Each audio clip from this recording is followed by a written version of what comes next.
Effectivement, c'était une première étape avec le début de notre dialogue politique qui est de plus en plus fructueux, de plus en plus constructif durant ces 3 dernières années, depuis qu'on a commencé le dialogue politique au début de 2021, puis ensuite on a pu lever les mesures appropriées, qui nous a permis, c'était une étape nécessaire pour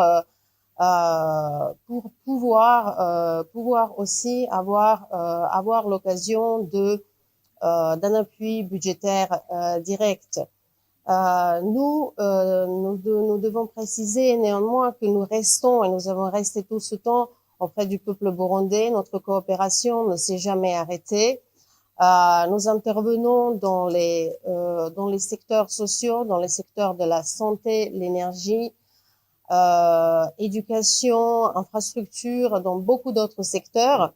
Et ce qui est très important, c'est que ce dialogue politique, pendant toutes ces années, a permis aussi l'ouverture aux autres ministères sectoriels et aux autres dialogues sectoriels.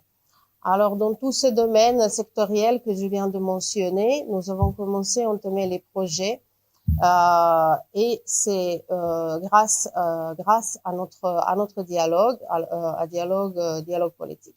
J'aimerais dire à cette occasion, je vais tout d'abord remercier les États membres, les ambassadeurs de l'Allemagne, de la France, de la Belgique et des Pays-Bas, et leur équipe qu'on appelle l'équipe Europe, et qui nous menons une coopération étroite et restons toujours auprès du peuple burundais.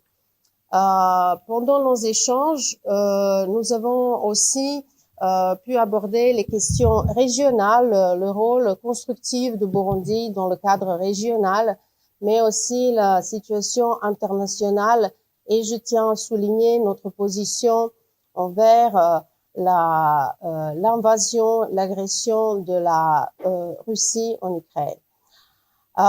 L'Union européenne a pu élaborer la stratégie renouvelée de l'Union européenne dans la région des Grands Lacs, qui montre que notre intérêt se trouve ici, dans cette région, au Burundi, à côté du Burundi, à l'est de la RDC, Ouganda et Rwanda, la région des Grands Lacs, mais aussi le continent africain. Je vous remercie.